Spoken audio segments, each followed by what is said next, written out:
Okay, so it says the width of a rectangle, this is my rectangle, the width of a rectangle is 6 meters less than its length. So let's pretend this is the length. The width is 6 meters less. So what should I write for my width? X minus 6. Perfect.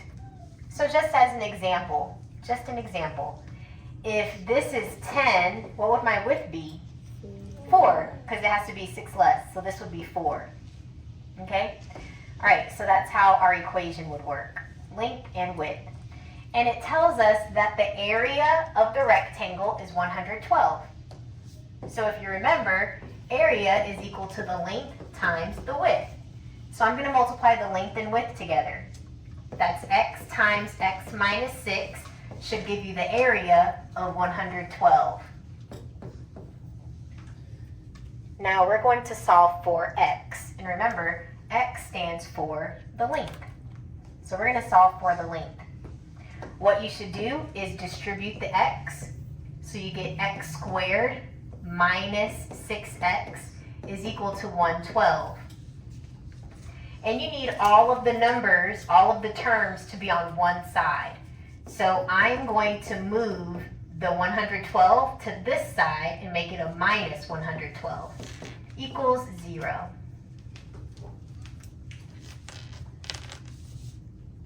And now you just factor. I need two numbers that will multiply to negative 112 and add to negative 6.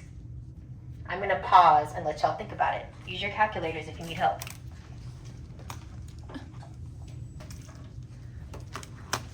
All right, class, what'd y'all get? Negative 14. Perfect. Negative 14 and 8. So those are my factors, x minus 14 and x plus 8. Now, we're going to set each of these equal to 0 and solve it. If you set this equal to 0, you'll get 14. If you set this equal to 0 and solve, you'll get negative 8. Which one of these answers makes sense? 14. If we're talking about length. 14. Yep, you can't have negative length. That doesn't make sense. So your answer will be the 14. So this is equal to 14. So if your length is 14 meters, what is your width?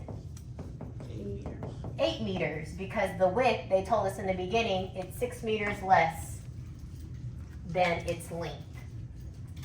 So if you plug in plug in a 14 right here, 14 minus 6, you get 8. So 8 meters by 14 meters are the dimensions. Nice, let's try another one. We have the length of the rectangle, so let me draw my rectangle. Is 1 foot more than twice its width. So let's say this is the width, x. What will you write for the length? 2 times x, or 2x plus 1. Perfect. 2 times the width plus 1, because it's 1 foot more than twice the width. So this is twice the width and 1 foot more. And it says that the area of the rectangle is 300. That means the width times the length has to equal 300. So I'm going to pause here and let you guys solve for x. Okay, so we should have distributed here. So this becomes 2x squared. X times 1 is plus x equals 300.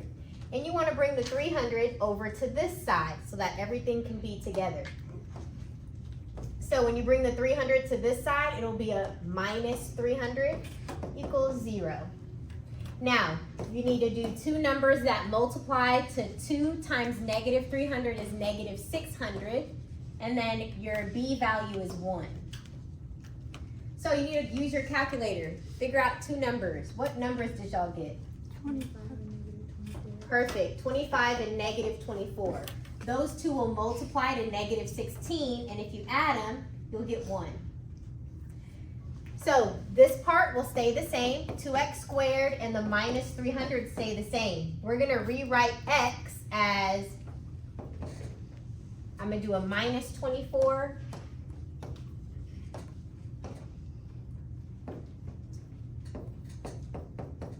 positive 25.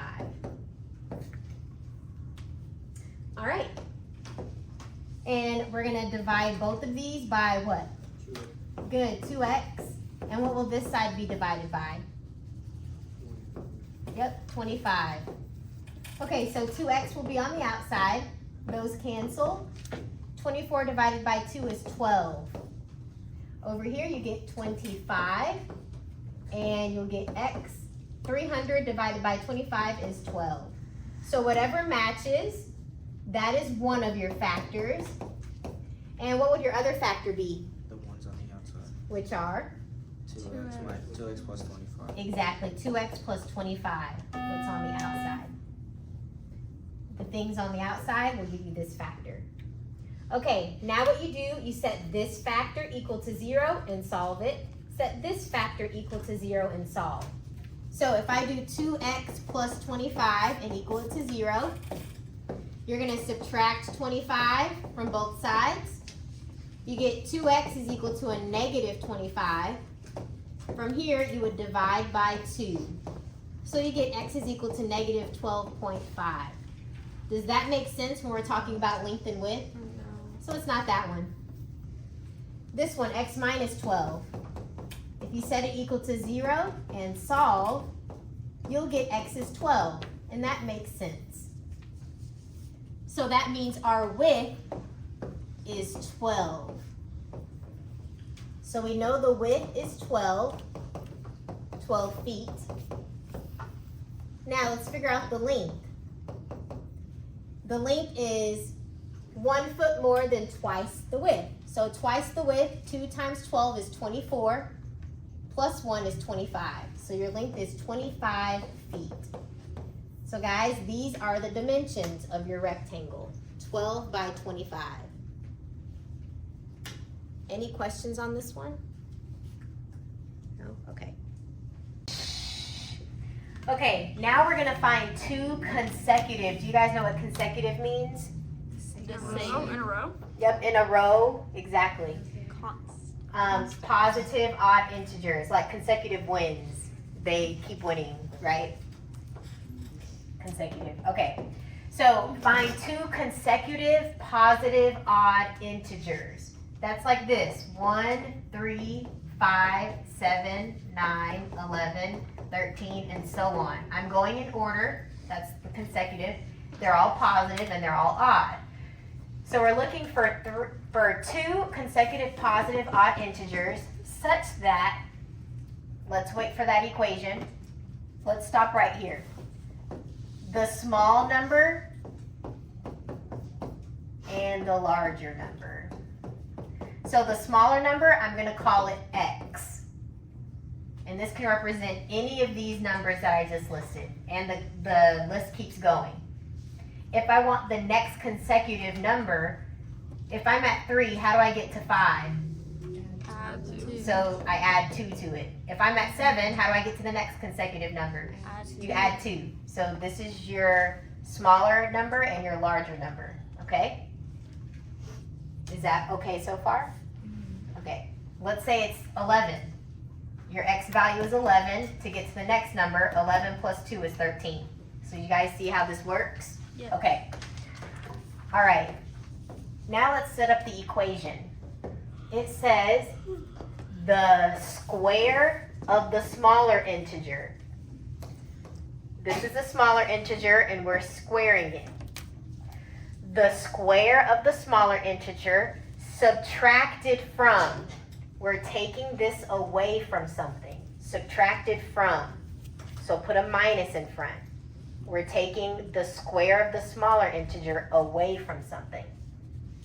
We're subtracting it from 13 times, so we're multiplying 13 times the larger integer. So this is the larger integer, x plus 2.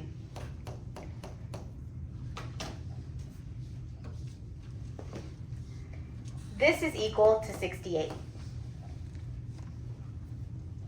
So that's how we're setting up the equation. Let me scoot this over. Smaller integer is x, the larger integer is x plus 2. Okay, so now we solve. 13 times x is 13x. 13 times 2 is 26. Minus x squared equals 68. Now you need to put everything on one side. You can either move the 68 over to this side, or you can move these three things to the other side. And that's actually what I'm going to do. You can do whatever you want. I'm going to move all three of these to the other side. The reason why is I like this leading term to be positive. So I'm going to move this over here. So this becomes a positive x squared. I'm going to move the 13x over here as well, so it's going to be a minus 13x. And I'm going to move this 26 over here, so it becomes a minus 26. So there's nothing left over here. I moved all three things to this side, to the right-hand side. Let's see. 68 minus 26 is 42. So this is what we're going to solve. We need two numbers that multiply to 42, but add to negative 13. What is it? 7.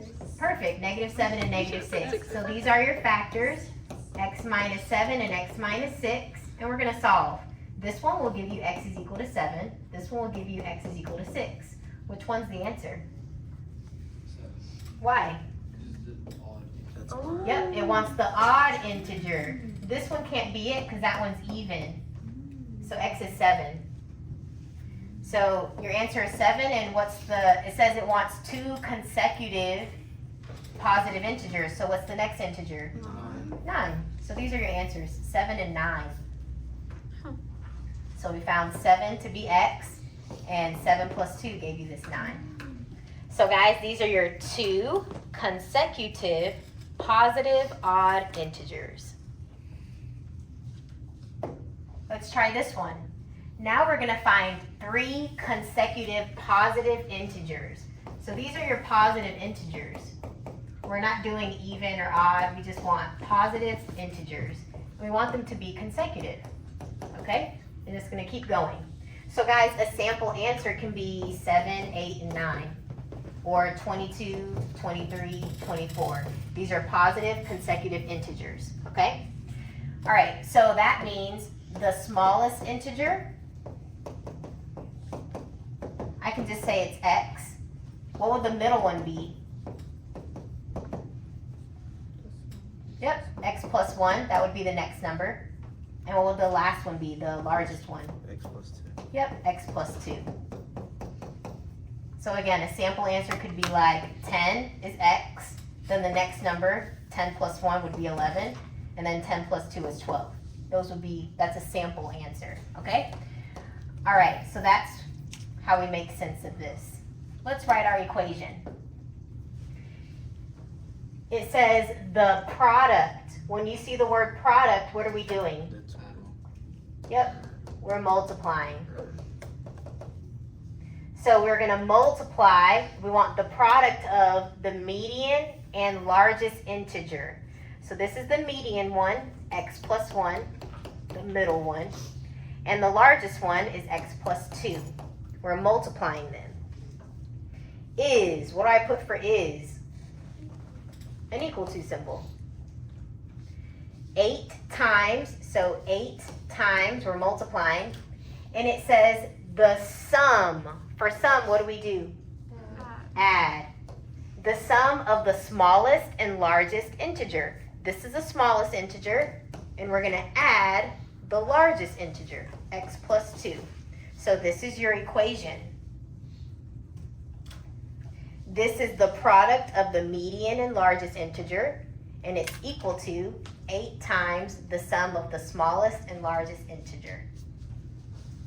Okay? Now you're going to simplify it. I'm going to let you guys solve for x. I'm going to pause here.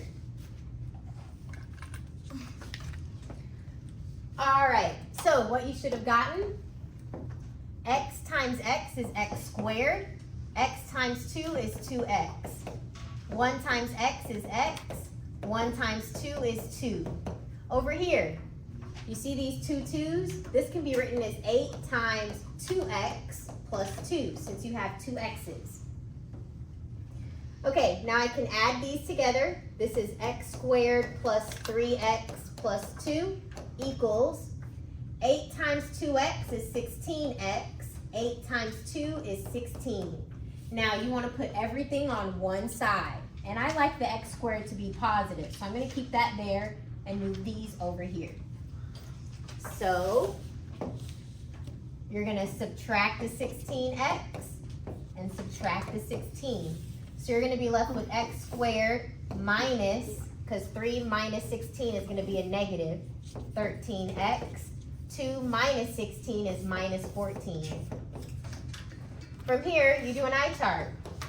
Two numbers that multiply to negative 14 and add to negative 13. What are the numbers? Negative 14 and 1. Perfect, negative 14 and 1. So those are your factors, x minus 14 and x plus 1. And if you set each of them equal to 0 and solve it, for this one, you'll get x equals 14, and this one, you'll get x equals negative 1. Which one is the answer? 14. Exactly, because we want positive integers. So it's not going to be that one. So the smallest integer is 14. What would the middle one be? 15. And the largest? 16. Yep. So guys, what we have here are three. We have 3 of them. Consecutive, they're in order. Positive integers, 14, 15, and 16.